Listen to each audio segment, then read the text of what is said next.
નમસ્કાર સીએનબીસી બજાર પર આપનું સ્વાગત છે. આપ જોઈ રહ્યા છો પ્રોપર્ટી ગુરુ અને હું છું ઝરણા આરકંટી. તો પ્રોપર્ટી ગુરુના આ એપિસોડની અંદર આજે આપણે ખાસ વાત કરવાના છે ઓફિસ સ્પેસીસ અને કમર્શિયલ રિયલ એસ્ટેટની. અને આ real estate, commercial real estate અને ઓફિસ સ્પેસની અંદર હાલના માર્કેટ ટ્રેન્ડ કયા છે, કઈ રીતની અહીંયા આગળની સ્થિતિ બની રહી છે, આ અંગેની તમામ ચર્ચાઓ આજે આપણે કરીશું. અને ચર્ચામાં ખાસ મારી સાથે જોડાયા છે ફેધરલાઇટ ડેવलपर्सना executive director mister Aditya Chelaram. Aditya ji, स्वागत है आपका सीएनबीसी बाजार पर प्रॉपर्टी गुरु के शो में. और आज हम खास बात करने वाले हैं ऑफिस स्पेस और कमर्शियल रियल एस्टेट की. शुरुआत हम यहाँ पे करते हैं कि प्रधानमंत्री नरेंद्र मोदी जी ने बहुत सारी अपील की, उसमें से एक हो सके उतना वर्क फ्रॉम होम अपनाने की बात उन्होंने फिर से कही है. कोविड में हमने वर्क फ्रॉम होम को ज़्यादा इंटेंसिवली अपनाया था, वहाँ पे बहुत ज़्यादा ज़रूरत थी. इस बार थोड़ी मात्रा में कह सकते हैं कि वर्क फ्रॉम होम जितना पॉसिबल हो उतना करने की बात उन्होंने की है. तो इसको आप किस तरीके से देख रहे हैं? इसका क्या कोई इम्पैक्ट आता हुआ आप देख रहे हैं ऑफिस स्पेसेस के डिमांड पे, कमर्शियल रियल एस्टेट पे? अम, अब तक एक्चुअली इम्पैक्ट देखा नहीं, पर ये मुझे वर्क फ्रॉम होम का पॉलिसी असल में क्या था वो डिफाइन करना है। वो एक वर्क प्लेस का पॉलिसी नहीं था, वो एनर्जी सिक्योरिटी रिस्पॉन्स का था। ईरान का युद्ध से स्ट्रेट ऑफ हॉर्मुज़ बंद होने के कारण ये बहुत महत्वपूर्ण था भारत के लिए। हम लोग 85% फ्यूल इंपोर्ट कर देते हैं, तो ये नेशनल इंटरेस्ट में ये सिक्योरिटी लीवर खींचा गया है। So that is point 1। और ये एक्चुअली मोदी जी का आत्मनिर्भर भारत विज़न का स्ट्रैटेजी का एक हिस्सा है। ये नेशन का सेल्फ रिलायंस और सेल्फ सफिशिएंसी की तरफ किया है। तो जब तक 1 ही लीटर सेव कर देते हैं, वो हमारा एनर्जी इंडिपेंडेंस बढ़ते जा रहे हैं। So that is an important for us. और लास्टली ये पॉलिसी अम, हम लोग अकेला नहीं था ये पॉलिसी में, 40 कंट्री ने ऑलरेडी इम्प्लीमेंट किया गया है ये पॉलिसी। तो work from home, air conditioning, reduction, utilization और सारा मेजर लिया है बाकी कंट्री में। जापान में लिया है, साउथ कोरिया, इंडोनेशिया, मलेशिया, सारा ने ऑलरेडी फैला गया है लास्ट फ्यू मंथ्स में। तो वो एक पर अगर आप वर्क फ्रॉम होम ये नया नहीं है, हमारे लिए कोविड की वजह से पूरा एक्चुअली शिफ्ट हो गया। पूरा हाइब्रिड सिस्टम हो गया। लोग तो मंडे, फ्राइडे नहीं आते, ट्यूसडे, वेडनेसडे, थर्सडे आते हैं, तो ये अलग नहीं है। बट सिर्फ we are going back to what we were doing before. और अगर आप देखते हैं कि कितना ऑफिस लीसिंग हो रहा था, वो लास्ट ईयर में कम से कम 80 मिलियन स्क्वायर फीट लीज हो गया है, which is India's best year since the pandemic. And मेरा पर्सनल व्यू में अगर हमारा फ्यूल प्राइस तो 125 से 130 टच नहीं होता है, तो कोई शायद डिफरेंस नहीं रहेगा, both from an office perspective and a household perspective. Okay, તો અત્યારે તો આપણે જે વર્ક ફ્રોમ ઓફિસની એક જે અપીલ કરવામાં આવી છે વડાપ્રધાન મોદીની, એ અત્યારે નેશનલ ઇન્ટરેસ્ટની અંદર કરવામાં આવી છે. મોટી ઇમ્પેક્ટ અત્યારે તો અહીંયા આગળથી ઓફિસ સ્પેસની ડિમાન્ડમાં નથી લાગી રહી, કારણ કે હાઇબ્રિડ કલ્ચર આપણે અહીંયા આગળથી ફરી એક વખત કદાચ અપનાવીશું અને દેશને અત્યારે એની જરૂર છે. એટલા માટે આ રીતની પ્રધાનમંત્રીની અપીલ અને અમુક ઇન્ડસ્ટ્રી આની શરૂઆત પણ હવે આપણને કરતી જોવા મળશે. पर आदित्य जी, अब आपसे आगे ये जानना था कि जो हम जिस तरीके से हाइब्रिड वर्क कल्चर को अपनाने की फिर से बात कर रहे हैं, क्या उससे ज़रूरत पड़ेगी कि जो ऑफिस स्पेस है उसको मोर स्मार्टर कोलैबोरेटिव स्पेसेस बनाया जाए? डेफिनेटली आई थिंक पूरा शिफ्ट हो गया ये हाइब्रिड कल्चर की वजह से। एक्चुअली हमने चेन्नई में ऑलरेडी एक 6 लाख स्क्वायर फीट का बिल्डिंग बनाया था, और उसमें हमने सोचा कि 5,000 से 6,000 आदमी डेली आएंगे। पर ऑलरेडी कोविड की वजह से और ये हाइब्रिड वर्क कल्चर की वजह से सिर्फ 3,000 आदमी आएंगे। और क्या अपशॉट है इसका कि ये पूरा ज़ोन को डिफाइन किया है, कैसा यूज़ करते हैं। ऑफ़िस सिर्फ़ बैठने का जगह नहीं है, तो अभी कोलैबोरेटिव का ज़ोन बनाया गया, फ़ोकस का ज़ोन बनाएगा और रिचार्ज का ज़ोन बनाया। 3 तरह का ज़ोन बनाया गया ऑफ़िस में। और लोग ऑफ़िस काम करने के लिए नहीं आते हैं, पर कोलैबोरेट करने के लिए आया है। So that's a big shift that we have seen in the utilization of offices. Okay, તો ઓફિસ સ્પેસ ની અહીંયા આગળથી જ્યારે આપણે વાત કરી રહ્યા છીએ કે એક કોલાબરેશનનો પણ એક હેતુ રહેતો હોય છે ઓફિસે આવવા માટે. કામ ઘરેથી પણ થઈ શકે છે, પણ કોલાબરેશનનું જે કામ છે તેને માટે ઓફિસની ખાસ જરૂર પડતી હોય છે. તો આ પણ એક ઓફિસ ટ્રેન્ડની અંદર ખાસ મહત્વનો પાસું બની રહે છે કે લોકો અમુક દિવસો ઓફિसમાં આવતાનું એમને જરૂરી લાગતું હોય છે. आगे अगर आदित्य जी हम बात कर ले तो वर्क प्लेस डिज़ाइन कितना महत्व रखती है? क्या वो प्रोडक्टिविटी हो या एम्प्लॉय का रिटेंशन हो और कंपनी का कल्चर हो, ये सब चीज़ें भी डिफाइन करती है वर्क प्लेस की डिज़ाइन?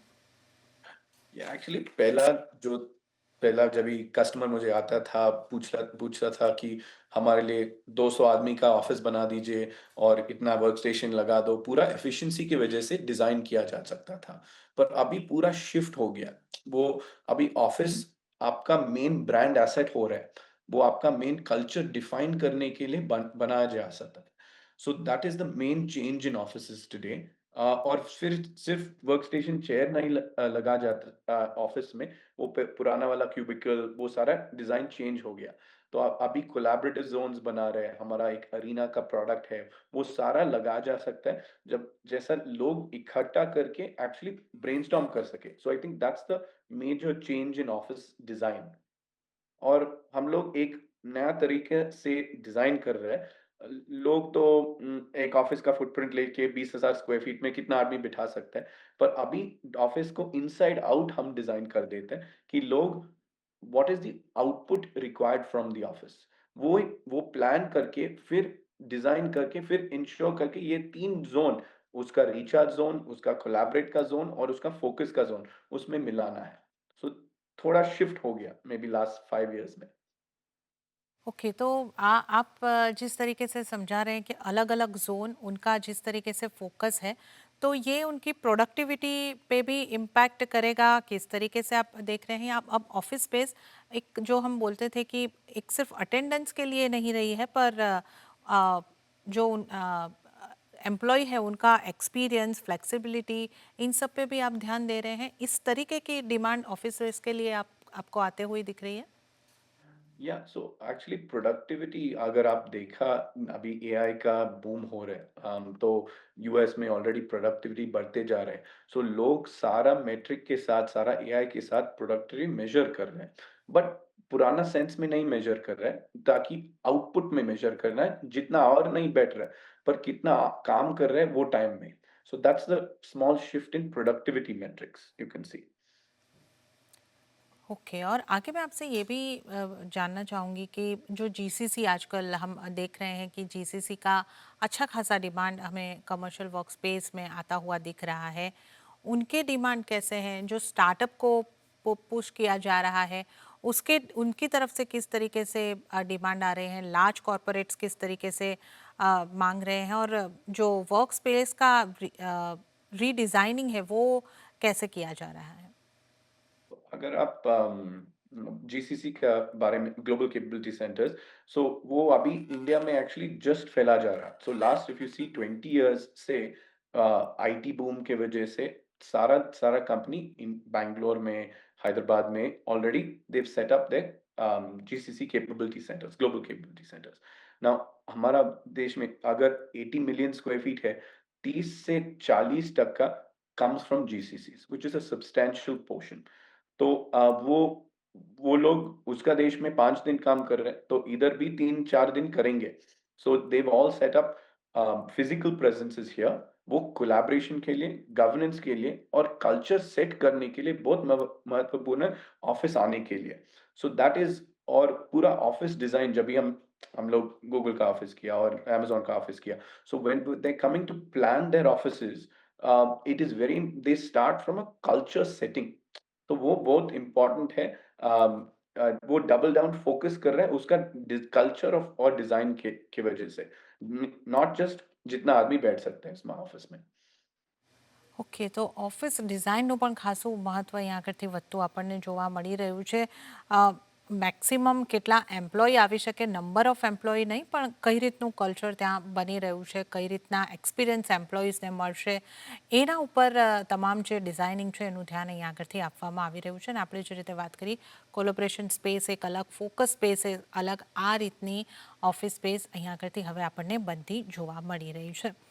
तो आदित्य जी, अब मैं आगे आपसे ये जानना चाहूँगी कि क्या आने वाले समय में भारत का जो ऑफिस स्पेस का डिमांड है, ये जो कमर्शियल स्पेस का डिमांड है, वो पूरी तरीके से चेंज होता हुआ लग रहा है? एक्चुअली बढ़ते जा रहे हैं। सो इफ यू सी बाकी 5 साल में हमने सोचा कोविड की वजह से ऑफ़िस डिमांड कम होएगा। मैं हमने सोचा कि कोविड की वजह से हमारा मैन्युफैक्चरिंग का आउटपुट कम होएँगे। पर एक्चुअली 25% ईयर ऑन ईयर बढ़ते जा रहे हैं। So we are actually seeing the opposite कि लोग ऑलरेडी अडैप्ट हो गया ये work from home hybrid work culture की वजह से और ऑफिस डिमांड बढ़ते जा रहे हैं और सारा लोग कॉर्पोरेट्स अगर देखते हैं तो इंडियन का रुपी डिप्रिशिएट होने के कारण सब लोग इंडिया देख रहे हैं बिजनेस लेके आने के लिए क्योंकि जब भी डॉलर अंडर आता है तो उसके लिए थोड़ा चीपर रहेगा तो उसके लिए बेटर रहेगा तो now that whole shift is happening so ज्यादा का ज्यादा जीसीसी बढ़ते जा रहा है so if you see next years demand हमारा जो बिल्डिंग का प्लान है वो सारा जीसीसी का फोकस ही है so that's a big shift also happening now. ये जीसीसी का डिमांड कितना आप बढ़ते हुए देख रहे हैं? और अगर आप बता सकें, जैसे कि आपने चेन्नई की बात की, बैंगलोर में आप एक्टिव है, हैदराबाद की भी आपने यहाँ पे बात की, तो कौन से सिटीज़ हैं जहाँ पे जीसीसीस का डिमांड है? अब हम देख रहे हैं कि गुजरात में भी, अहमदाबाद में भी एक बड़ा जीसीसी आ रहा है हाल फिलहाल ही। तो कौन से ऐसे सिटीज़ हैं जहाँ पे जीसीसी का डिमांड बढ़ रहा है? सो एक्चुअली लास्ट वीक में हमने दूसरा कॉन्फ्रेंस किया था तो वो कॉन्फ्रेंस में बहुत सारा ऑक्यूपायर भी था हमारा साथ पैनल पे और उस उसने पूछा कि टियर टू सिटीज भी क्या प्लान है ये जीसीसीज के लिए और बड़ा कंपनीज के लिए एमएनसीज के लिए तो हमारा सारा मेट्रो भी नहीं सिर्फ मेट्रो नहीं देख रहे हैं ये लोग हम ये लोग भी Coimbatore Ahmedabad they're looking at Nagpur, looking at different cities across India for their expansion needs. So it's a big shift, and obviously the large metros, metro तो main ही है. Bangalore तो 20 million square feet last year leasing हो गया और हैदराबाद में 15 million square feet. So like that, the metros always will be there. पर ये smaller cities like Ahmedabad, which will also now be catching up.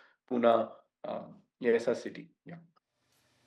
जी, आज हम जब आपसे आदित्य जी बात कर रहे हैं, तो खास मुझे आपसे ये भी समझना था कि ये 2026 के पैन इंडिया के जब हम रेजिडेंशियल और कमर्शियल रियल एस्टेट क्या किस तरीके का परफॉर्मेंस रहा, इसके बहुत सारे रिपोर्ट्स जब हम लोग डिस्कस कर रहे थे हमारे शो पर, रेजिडेंशियल में थोड़ा सा स्लो डाउन दिखा ये फर्स्ट क्वार्टर में, पर कमर्शियल में रिकॉर्ड जो ट्रांजैक्शन होते हुए देखे, ऑक्यूपेंसी होती हुई देखी, तो क्या यही आगे भी बरकरार रहने की उम्मीद है ये पूरे साल में?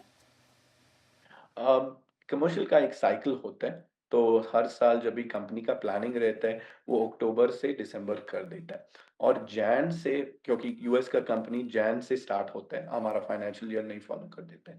सो जैन से ये 6 महीने तक वेरी प्रोडक्टिव है हमारा कमर्शियल लीजिंग के लिए। तो maybe 7 60 to 70% commercial leasing ये 6 महीने में होता है। तो that is a cyclical issue. But if you look at the residential market में इसलिए थोड़ा स्लो हो गया क्योंकि वॉर की वजह से एक second interest rates going up third if we look at across residential asset largely luxury का सेगमेंट एक्चुअली चल रहा था ज्यादा का ज्यादा सिटी में मुंबई में थ्रू कोविड हाईएस्ट वाला सेल्स हो गया था चेन्नई में लग्जरी का सेल्स बहुत बढ़ते जा रहा था बैंगलोर में भी पर अभी जो शिफ्ट हो गया वो एक्चुअली हमारा अफोर्डेबल सेगमेंट में और हमारा मिड सेगमेंट में वो एक्चुअली पूरा कम हो गया अभी तो लग्जरी सेल्स अभी भी है पर ये मेनली मिड सेगमेंट सेल्स थोड़ा कम हो गया इसका ये 2-3 कारणों की वजह से। રિયલ એસ્ટેટ અંગેની ખાસ ચર્ચા અહીંયા આગળથી આપણે કરી રહ્યા છે અને આપણી સાથે આ ચર્ચાની અંદર आदित्य चेलाराम जोड़ाયેલા છે। आदित्य जी, आपका ब्रेक पे बाद दोबारा एक बार आपका स्वागत करना चाहेंगे सीएनबीसी बाजार के प्रॉपर्टी गुरु इस शो में। और अब आगे आपसे जो जानना है वो ये रहेगा कि किस तरीके से जो कंपनीज है वो मैनेज कर रही है, जो फिलहाल जो अ, ये हाइब्रिड मोड को फिर से हम अपनाने की बात कर रहे हैं, तो किस तरीके से कंपनीज अपने ये सब को एडजस्ट करते हुए आप देख रहे हैं? अम, सो एज जब भी लास्ट पहले बात हुआ तो कंपनी का ऑफिस उसका मेन ब्रांड एसेट बना गया है। तो वो एक वर्क प्लेस एक एज एन एक्सपीरियंस प्लान कर रहे हैं। तो वो एक डेस्टिनेशन होगी उसका इंटायर वर्कफोर्स पार्टिसिपेशन बढ़ने के लिए और उसका ऑफिस डिजाइन उसका सेफ्टी कंफर्ट अमेनिटी पूरा प्लान करने के लिए। तो ये हाइब्रिड एक्सपीरियंस फर्स्ट ऑफिसेज ये शिफ्ट होते जा रहे हैं और वो अभी कम नहीं हो सर्वाइव नहीं करते, वो थ्राइव करते हैं। ये तो हमारा 60 ईयर का एक्सपीरियंस में हम ऑफ़िस हमेशा ही होता है। तो अगर कोविड हुआ तो जीएसटी, डिमोनेटाइज जो हुआ तो दिस ये वर्क फ्रॉम होम का टाइम ये सिक्का है मोदी जी का आत्मनिर्भर पॉलिसी के लिए, पर आई थिंक ऑफ़िस हमेशा ही रहेगा और हमेशा बढ़ते रहेंगे। ઓફિસની ડિમાન્ડ હંમેશા રહેવાની છે અને વધતી રહેવાની છે। આવા સમયે સમયે અમુક વખત જરૂર આવે છે ત્યારે થોડું ઘણું આપણે એડજસ્ટ કરવાનું હોય છે, પણ ઓફિસની ડિમાન્ડ સતત રહેવાની છે એ તો એક અહીંયા આગળથી સ્વાભાવિક બાબત બની રહી છે। તો અહીંયા આગળથી આપણે જે રીતે જોઈ રહ્યા છે કે થોડું રીબેલેન્સિંગ અત્યારે આપણને કરવામાં આવતું જોવા મળી શકે છે। થોડું વર્ક ફ્રોમ હોમ અને ऑफिस ज़रूरियात तो बनेली જ રહેશે। अब आगे अगर हम बात करें तो ये भी हम आपसे जानना चाहेंगे कि इंटेलिजेंट वर्क स्पेस प्लानिंग किस तरीके से टैलेंट को अट्रैक्ट करने के लिए या उनकी एफिशिएंसी को बढ़ाने के लिए क्या रोल इनका रह सकता है? वो इंटेलिजेंट वर्कस्पेस 2-3 तरीके से बनता है। 1 हार्ड एमईपी से बनता है, दैट मीन्स हमारा बीएमएस का सिस्टम, हमारा चिलर्स, हमारा एंटायर बैकबोन, डिजिटल बैकबोन जो नया वायर्ड स्कोर का सर्टिफिकेशन बनाया है। तो ये सारा एक बहुत महत्वपूर्ण है। हमारा बिल्डिंग फ्यूचर के लिए 20 साल, 30 साल के लिए बिल्डिंग में नहीं बनाया पर 50 साल के लिए बनाया। तो वो एक इम्पोर्टेंट है और कस्टमर की वजह से जो इम्पोर्टेंट है उसका रिचार्ज ज़ोन इम्पोर्टेंट है, उसका अमेनिटीज़ देखने के लिए और उसका लाइफ़स्टाइल देखने के लिए। अगर आप सोचते हैं कि लोग मोस्ट जब भी वो जागा रहता है, most of the time office में ही बिताता है। तो वो एक्चुअली आपका सेकंड होम बनाने के लिए और कंपनी और टैलेंट अट्रैक्ट करने के लिए नया वर्कस्पेस डिज़ाइन होते जा रहे हैं। तो वो बहुत इम्पोर्टेंट है कि लोग इधर रहना है, ये ऑफ़िस डेली आना है, खुश रहना है और और प्राउड रहना है ये ऑफ़िस डेली आने के लिए। सो वो शिफ्ट हो गया अभी ऑफ़िस का डिज़ाइन और कल्चर में। ઓકે, તો આપણે અહીં આગળથી જે વાત કરી રહ્યા છે કે ઓફિસની ડિઝાઇનિંગમાં ખાસા એવા ચેન્જ આપણને આવતા જોવા મળી રહ્યા છે અને જે આપણે ઓફિસને એક ફંક્શન સારા ફંક્શન થાય અને સારી પ્રોડક્ટિવિટી મળે, વધારે લોકોને સમાવી શકાય એ રીતની ઓફિસના ડિઝાઇનિંગ જોતા હતા, હવે વધારે અહીંયા આગળથી એક્સપિરિયન્સ બેઝ અને લોકો એન્જોય કરે, પ્રાઇડ ફીલ કરે પોતાની ઓફિસ ઉપર, એ રીતના ઓફિસીસ ના પ્લાનિંગ અને ડિઝાઇનિંગ થતા જોવા મળી રહ્યા છે। तो अब आदित्य जी, शो के अंत भाग में मैं आपसे ये भी जानना चाहूँगी कि अब जो बहुत सारे चेंजेस ट्रांसफॉर्मेशन हमने ऑफिस स्पेस डिज़ाइनिंग में आते हुए देखे हैं, अब जो नया बनेगा उसमें क्या-क्या चेंजेस आ सकता है और किस तरीके का आप आने वाले समय में ऑफिस स्पेस का देख रहे हैं? अम, बहुत सारा कंट्री में ऑलरेडी दूसरा तरीका ऑफिस बनाया गया है। तो इंडिया का वर्किंग पॉपुलेशन डिज़र्व करता है कि बेटर वर्कप्लेस बनाएँ, हेल्थियर वर्कप्लेस, उसका ज़्यादा प्रोडक्टिव बनाइए, वो मोस्ट इम्पोर्टेंट है। और हर डिसरप्शन के साथ कोविड की वजह से, वर्क फ्रॉम होम की वजह से हम लोग इनोवेट रहता है। तो अगर हम बताते हैं कि ये एसी का यूटिलाइज़ेशन कम करने के लिए, हमारा चिलर्स का डिज़ाइन करने के लिए वो थोड़ा शिफ्ट करना है 24 टू 26 डिग्रीज़ वो अलग किया है। वो और इंटरनेट ऑफ थिंग्स यूज़ करने के लिए एआई का लेयर हमारा बीएमएस पे लगाया है। तो that is also another layer, जैसा कि आपका पानी का यूटिलाइज़ेशन, इलेक्ट्रिसिटी का यूटिलाइज़ेशन डेली मिलेगा आपको। तो ऐसा थोड़ा मेजर्स ले रहा है कि हम सस्टेनेबल बनाएँ और हमारा वर्क प्लेसेस 50 इयर्स तक चलेंगे। तो that is the change I C happening. Okay, તો સસ્ટેનેબિલિટીને અહીં આગળથી કમર્શિયલ રિયલ એસ્ટેટમાં ખાસ ધ્યાન અપાવવામાં આવી રહ્યું છે. આપણે ઘણી વખત ગ્રીન કમર્શિયલ સ્પેસની પણ આપણા શો પર ચર્ચા કરી છે, તો આ તરફ એક ધ્યાન અહીં આગળથી અપાતું જોવા મળી રહ્યું છે. और अब आपसे आगे ये भी जानना था कि जो अगर हम डिमांड की बात कर लें, आने वाले समय में आप कहाँ से डिमांड ज़्यादा आते हुए देख रहे हैं? जीसीसी को हमने डिस्कस किया है. अब IT company, Indian IT company में फ़िलहाल हम थोड़े देख रहे हैं कि थोड़ा पेन से गुजर रही है, तो वहाँ के डिमांड पे कोई इम्पैक्ट आएगी या नहीं? मैन्युफैक्चरिंग की तरफ से कितना डिमांड रहेगा? किस तरीके का आने वाले समय में आप सिनारियो देख रहे हैं demand wise? Very good question. I think अगर आप ये थोड़ा सिटी स्पेसिफिक है। अगर बैंगलोर देखें तो ज़्यादा का ज़्यादा आईटी ही मिलेगा।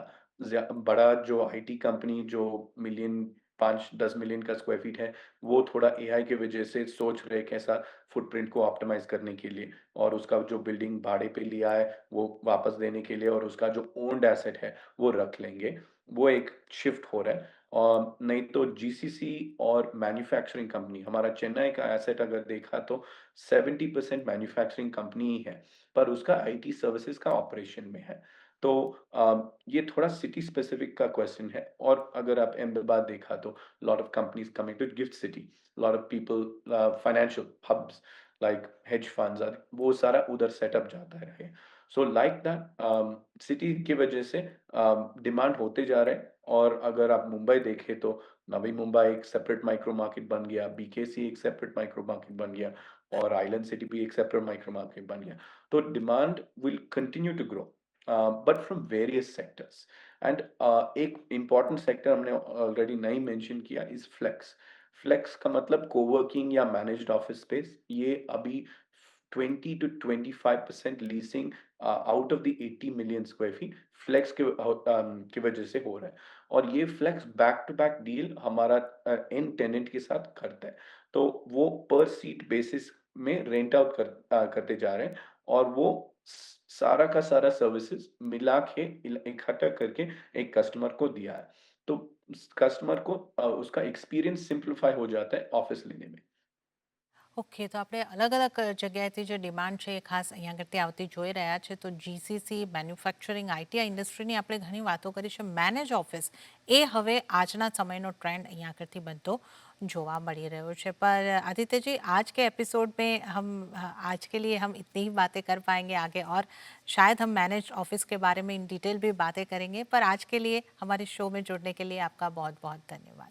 Thank you. नमस्ते। ત્યારે જ પ્રોપર્ટી ગુરુના આ એપિસોડની અંદર તો હાલ પૂરતું આટલું જ. પણ આપને જતાં જતાં ફરી એક વખત યાદ કરાવી દઉં કે આપણા રિયલ એસ્ટેટને લગતા, પ્રોપર્ટીને લગતા કોઈ પણ સવાલ હોય અમને લખી મોકલો, ઈમેલ કરીને મોકલો. અમારું ઈમેલ એડ્રેસ છે propertyguru@nw18.com. તો આ સાથે જ પ્રોપર્ટી ગુરુના આ એપિસોડમાં હાલ પૂરતું આટલું જ. હાલ મને પણ આપશો રજા, પણ વધુ અપડેટ અને સમાચારો માટે આપ જોતા રહો CNBC બજાર. નમસ્કાર.